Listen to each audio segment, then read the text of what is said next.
Hello, Princess on a Pill here. I am here to do a review slash recap with my opinion on 90 Day Fiance Before the 90 Days, Season 6, Episode 18. It's titled One Crazy Summer. Let's get started. It's the finale, finally. Okay, so, Dempsey and Styler. We see Dempsey packing, and Styler following her around trying to talk to her. Dempsey wants nothing to do with Dempsey wants nothing to do with her. Dempsey told her to leave her alone. Dempsey told her, saying you don't want kids. That is not what you told me.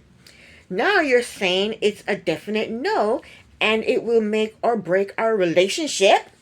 Styler is trying to talk, but Dempsey told her she is done with the conversation. Styler said, "Are you done with us?" Dempsey said, "It's up to you." I wish Dempsey would just dump her already. Styler goes into the bathroom and pretends to have a panic attack. Dempsey goes into the bathroom and Styler kicks her out of the bathroom. 20 minutes later, Styler comes out of the bathroom, and now Dempsey is trying to make up with her. Styler tells Dempsey that right now she doesn't want a kid, but maybe 2 years from now she'll want a kid. She tells Dempsey sorry that she's a bitch. And so they make up. They leave the castle and they drive back to Dempsey's house. They sit down, when they get to Dempsey's house, they sit on the couch to talk. And Dempsey told Styler that she can move in with her. I think Dempsey will live to regret that one decision. I feel sorry for her. The next day, Styler packs. They go to the airport. They hug. Styler cries. They say I love yous. And then Styler leaves to go back to the States. To get on the plane to go back to the States. Next up, Riley and Violet. We see Riley. He is back in the States. He's in his house smoking a stinking cigar. Ugh. Riley said when he got back to the States, he got nasty text messages from Violet, practically dumping him, you know. He told the producers that she texted him again, and the text basically said that she's sorry she hurt him. Riley says he's confused because now Violet is being nice to him. The producers ask him if he's done with the relationship. He says, I don't know. A week later, Riley receives some surprising news from Violet. Then we see Riley at Tiffany's house. And Tiffany's asking him if just the Jamaican, we don't pronounce our H's.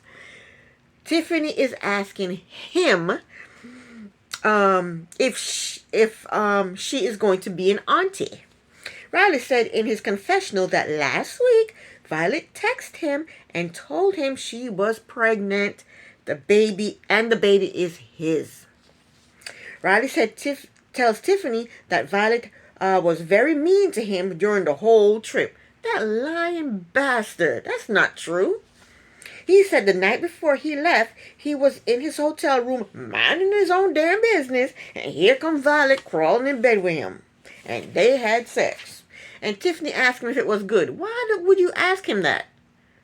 He said, yes, it was good. He said, she's 5'2". I'm 6'4". It was a lot of fun, is what he said. Oh, I bet you if you ask Violet if it was fun, she's going to say it was horrible. Tiffany asked him if he used protection. He said no. She said, I told you to take protection with you. He said, well, I'm on meds, and the doctor said that these meds that I'm taking it's a 1% chance of me conceiving. Now, I like Violet. I do. I like her, but I think she's a liar. I don't think she's pregnant. I think she's lying to him. And Riley don't believe it either. Riley said he found a prenatal doctor that speaks English. He told Violet to go to this doctor, and he will pay for everything. But Violet won't do it. He said Violet does not want to talk about the pregnancy, but she wants him to marry her. Now, Riley and Tiffany are wondering if she just wants to come to the States. Riley don't know what to do. He's confused. Tiffany gives him a hug. Why don't he just marry Tiffany? They seem to get along perfectly. Next up, Amanda and Rosin. Rosvin. Amanda thinks that Rosvin is going to dump her, so she goes out and she buys him gifts. She buys him balloons, flowers, and all kinds of gifts. He likes the gifts and he kisses her and thanks her. In his confessional, he said his heart wants him to stay in the relationship, but his head is saying dump her. And I'm saying dump her. So he takes her out to eat. After they order their food, she asks him if he wants to be in the relationship or not. She said, do you want to be in this relationship or not? She got right to the point, didn't she? Rosvin told her that he loves her, but, it's that but, that always gets you, right? He said, I love you, but he told her she is his worst enemy. No one has ever told me that, and I hope to God nobody ever told me that, ever. So she gives him a card, and he reads it. It basically says, I love you. You are the love of my life. I'll do anything for you. I'm sorry I'm a bitch. Blah, blah, blah, blah, blah, blah, blah. He loved the card. So he agrees to stay in the relationship. If that's all it takes is a card, Rosin, damn. So now she wants him to come to the States for Thanksgiving and meet her entire family. And then they started talking dirty to each other. Yes, they did.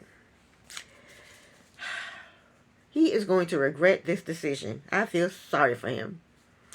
Next is the next morning, and they had a great night. And now they're on their way to the airport. They get to the airport, they say their goodbyes, they hug, they kiss, they say I love you, and she leaves to get on the plane to go back to the States. Next up, it's Gina and Jasmine.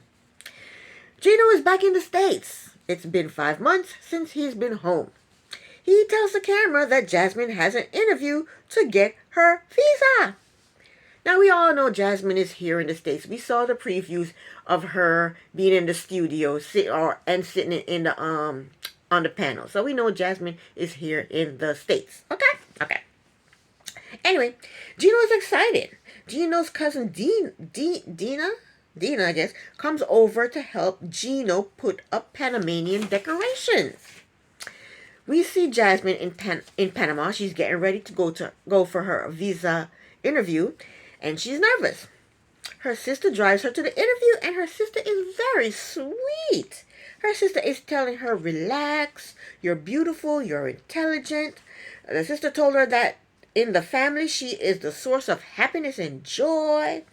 The sister said, you are leaving and I want to cry. And then they both started to cry. 90 minutes later, Gina calls Jasmine bawling. She tells him that they are never going to be able to be together. She tells him that the embassy told her that there was an issue with processing her application, and she doesn't know what the issue is. They took her paperwork, she said, and she said they did not interview her. She is bawling her eyes out. Then she sees the Panamanian flag decoration in his house in the background, and she says, why do you have the Panamanian flag? And then she throws a tantrum and says, I don't want to see the Panamanian flag. This is no time for celebration. She's such a nasty brat. With her Pepto-Bismol suit and her no lipstick and no lashes. Ugh. She tells him it's no time to celebrate. So poor Gino has to go move to another side of the daggone room so she don't get to see the decorations.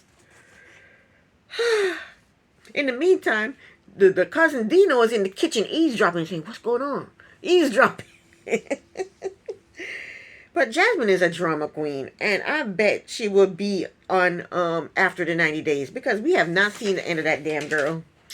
Next up is Nicola and Misha. Nicola tells us in his confessional that he wants to propose to Misha, but he's afraid she will say no. So they are out walking through some type of shopping market area, and Nicola gets down on one knee and asks Misha to marry him. She pretends to be shocked, and then she says yes. And then a few people start to clap. Those are the people the producers paid to clap. Then they hug, then they kiss. I would have said no. He is sweating under his armpits, and he has no ring. Where's my ring, Nicola? Where's the ring? What you need to do is take me to a nice fancy restaurant, put the ring in my champagne flute. When I drink my champagne, I see the ring, and then you drop to your knees and you propose. That's the way it goes. That's how you're romantic. What the hell is wrong with you, Nicola? Anyway, he does take her to a jewelry store. But where does he get money from? He doesn't work. But he takes her to a jewelry store, and the jeweler shows her the tiniest ring, with the tiniest diamond in the whole entire place. And he says it's, how much was it? $1,938.56 in US dollars and 7,100 Israeli shekels. And Nicola said that's way above his budget. And he commenced to haggling for the ring right there in front of Misha. He is no joke. So the jeweler knocks it down to 400. Knocks off 400 off of it. That wasn't good for Misha. For Nicola. That was not good enough for Nicola.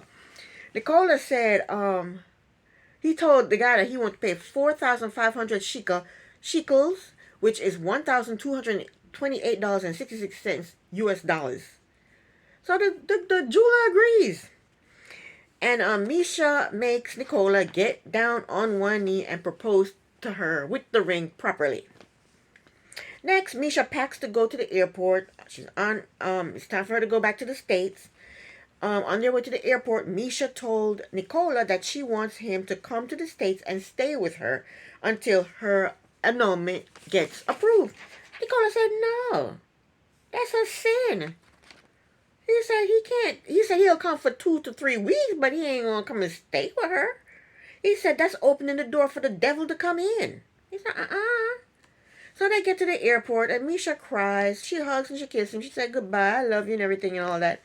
And then she leaves and she gets on the plane to go back to the States. And Nicola is still sweating under his armpits. Yuck. Last but not least, Cleo and Kristen. Kristen is packing to go back to the States, and Cleo asks him if she can keep his hoodie. He finally says yes. He didn't want to, but he said yes. He said, that's my favorite damn hoodie, man. But he finally said yes, and she gets to keep it. Cleo needs to get a damn grip. She needs to get a grip. She is crying, and Kristen is smiling, saying, it's going to be okay. He's rubbing her back. It's going to be okay, while he's smiling. And she's bawling. This is a one-sided relationship. It's obvious that Cleo likes him more than he likes her. In her confessional, Cleo said, sometimes you love somebody, but you know you are not supposed to be with them. She never said anything truer. She knows Kristen is not the one. He's not the one, the two, or the three. Just dump that fool and move on, Cleo. I don't think she'll ever see Kristen in person again. Okay?